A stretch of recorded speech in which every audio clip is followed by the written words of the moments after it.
Corona نے دنیا میں ہر میدان کو متاثر کیا ہے، جس کے سبب متعدد تبدیلیاں رونما ہوئی ہیں۔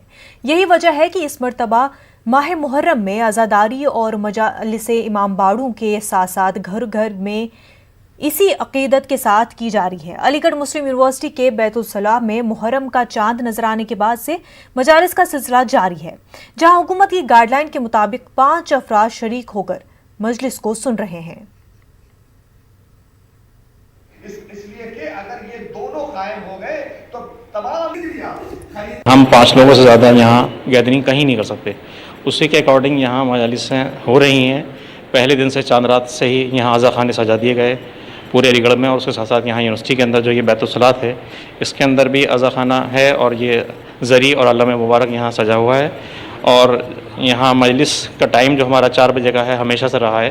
تقریباً اس جگہ پر 55 سال سے یہ عزاداری ہو رہی ہے بیت الصلاح کے اندر کہ ہر گھر میں گھر کے افراد باقاعدہ طور پر جتنے بھی گھر میں رہنے والے ماں باپ بھائی بہن جو بھی افراد ہیں بچوں کے ساتھ بیٹھ جاتے ہیں، اور روزانہ کم سے کم آدھے 1 گھنٹے کی جو بھی مجلس کا اہتمام ہو سکتا ہے وہ پوری طریقے سے عزاداری کا اہتمام ہو رہا ہے۔ کیوں؟ اس لیے کہ اس ذکر کے بغیر ہماری نہ شناخت ہے اور نہ ہم اس ذکر کو بھلا سکتے ہیں۔ یہ ذکر جو ہے وہ اجر رسالت کو ادا کرنے کا معاملہ ہے، قرآنی آیت پر حکم کرنے کا معاملہ ہے، تو اس سے اجتماعیت نہ ہونے پر کوئی اثر نہیں پڑتا۔